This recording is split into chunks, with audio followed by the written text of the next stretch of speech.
தேவனுக்கே மகிமை உண்டாவதாக.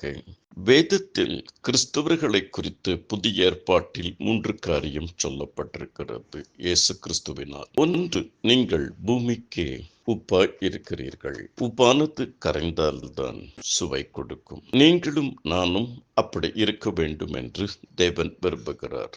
2வது, நீங்கள் உலகத்துக்கு வெளிச்சமாக இருக்கிறீர்கள். விளக்கானது எரிந்தால்தான் வெளிச்சம் கொடுக்கும்.